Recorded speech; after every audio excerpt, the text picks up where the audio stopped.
Born to Alberto and Caterina Toscano in 1343, Vittorio Toscano was the youngest of three and third in line to inherit his family's land.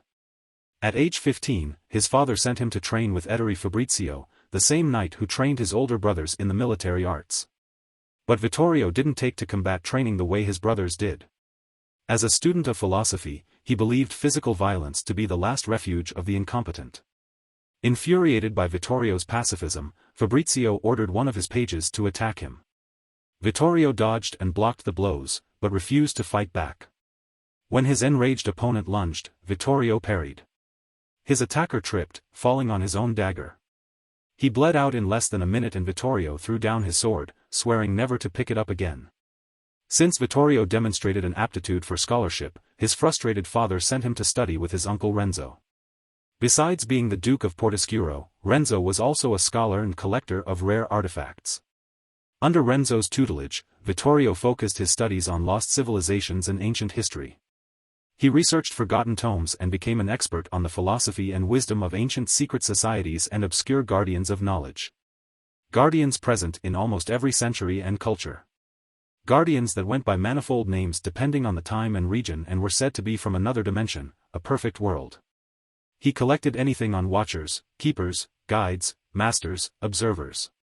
Vittorio's research revealed these guardians acted as gatekeepers of advanced and arcane knowledge that would gradually help humanity transcend to a higher plane of existence.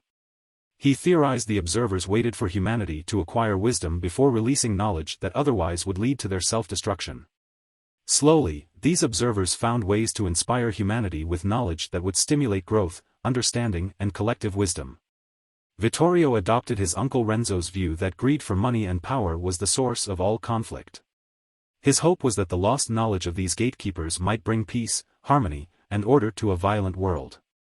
At Vittorio's urging, Renzo mounted an expedition to find lost relics and artifacts from the ruins of antiquity. In Hungary, they discovered a bronze dodecahedron that dated back to Roman times. In Asia Minor, they uncovered a hidden tunnel beneath the obelisk of Theodosius where they discovered stone tablets engraved in Akkadian cuneiform. They told the tale of a mysterious artifact split into three and scattered across the world. A clue led them to the ruins of Troy where a secret chamber revealed a treasure trove of antiquities. The most precious was a piece of that mysterious artifact. Another clue led them to Isle of Rhodes where a hidden cave held a second part of that same relic. In Delphi, under the Temple of Apollo, Vittorio discovered the third piece on a black marble altar. Engravings on the altar showed a map of Crete and a star over the palace of Minos.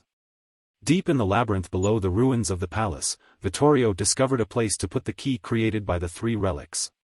Ancient machinery came to life. A stone wall slid open, revealing a hidden vault. Renzo and Vittorio entered and found a white marble wall inscribed with what seemed to be a form of Sanskrit. The message warned of a cult that sought to corrupt humanity with knowledge it wasn't ready for. They had hunted down the observers and imprisoned them. But before being imprisoned, the observers had hidden artifacts around the world with secret knowledge about this dark force and how to stop it from destroying the world. The message on the wall also spoke of a stone from an ancient school that held the secrets of traveling between planes of existence. Vittorio, believing the stone held the key to finding the observers or their perfect world, called the stone lapis paradisus. As they exited the vault, Renzo stepped on a black serpent. The serpent sank its fangs into Renzo's leg and disappeared as quickly as it appeared. The venom spread fast and within minutes he passed away.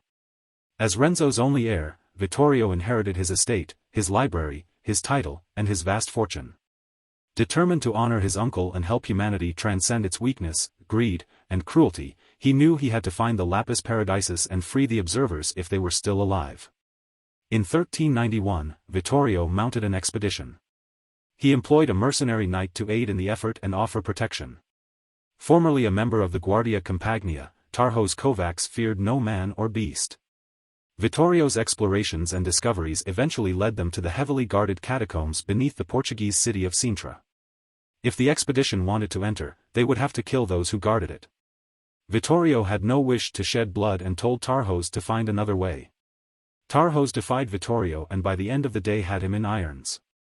When they returned to Italy, Tarhos locked Vittorio in a dungeon and began a campaign of torture in Portoscuro, promising to stop when he revealed the meaning behind the stone. Within weeks, Tarhos grew tired of torturing the townsfolk, and Vittorio was left to rot in the dungeon with no one to talk to but the rats. In his solitude he scratched the symbols from the lapis paradisus into the stone floor. He attempted countless sequences while imagining a world like paradise. And just when he was about to surrender to hunger and despair, he tried one last sequence while meditating on a world of endless peace and compassion. At first, he thought he had failed.